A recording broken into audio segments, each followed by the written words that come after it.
Morgan had hoped she might have already retired for the evening and left the night's business to some clerk. However, there she stood in the middle of the lobby in that green dress, smiling as if she were expecting him.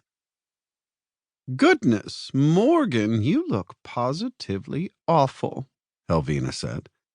"If one didn't know you, they could easily mistake you for some street urchin."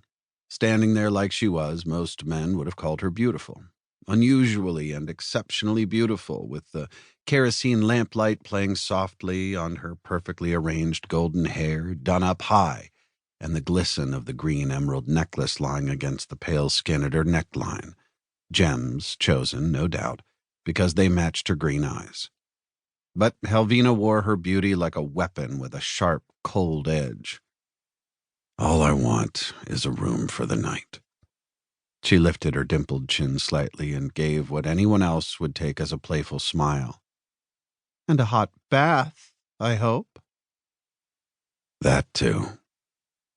Her dress rustled against the polished hardwood floor as she strode across the room towards the register desk. There was a clerk there, a young man in a suit and necktie, despite the heat, but Helvina swept him aside. "Make sure to have the tub in room 10 filled with hot water," she said, and then gave Morgan a look from head to toe with her nose wrinkled up. "And make sure there is plenty of soap. Plenty of soap and a good stiff scrub brush."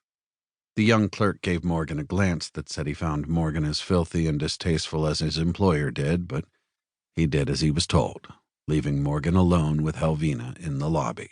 "It seems you are back in the employment of the railroad." Helvina nodded at the badge Morgan was wearing. "I honestly don't understand how you find such distasteful work to your liking. But then again, your tastes and life choices have ever been a mystery to me." "I don't want to fight," he said.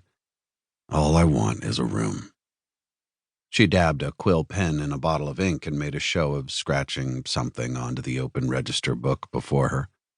He took the time to look over the lobby. While probably not up to Helvina's luxurious standards, it was the nicest hotel lobby Morgan had encountered in the territory.